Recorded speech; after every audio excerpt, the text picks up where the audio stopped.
Mukomana wangu anandiboa language yake. Amena matauriro anongoita so. Hello mai. Matina sadza rikusebwa nei?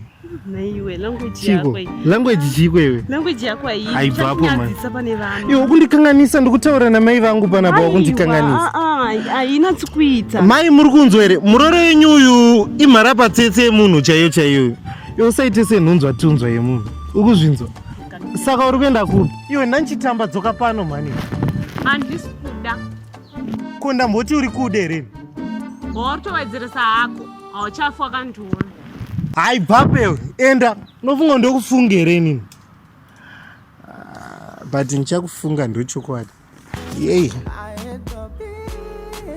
Mai, pano ndarambwa.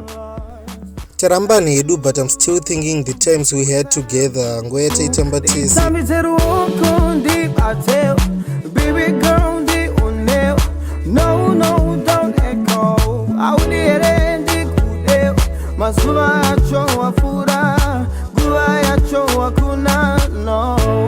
The Kuda, moyo wangu watora wapunza. Take me into.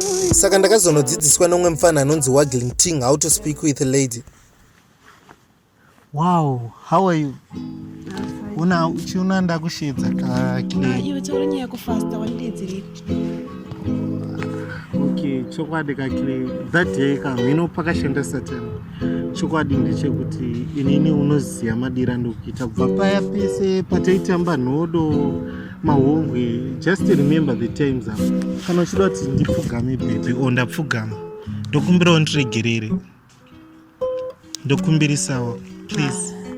Wangu kazvonetso nokuziva. Why? Aiwa. Iwe musiyo wakatibata unge chisukisa. Aiwa, sorry people. Andinengoziyawo Satani ndozvaanoita. Language yako baby. Language. I have totally changed, as you can see from my recent accent.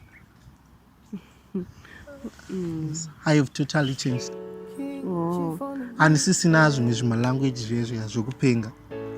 Are you seeing me? And ndakusuwa sepasi petsoka chepo. Matsanga. Baby. Iwe chihonga wakuenda kurupi? Honga uda kutorwa nevamwe vanhu. Aiwa, handandiri. Saka uchiri single? Aiwa, ndichiri single. I love you. I love you too. Baby girl.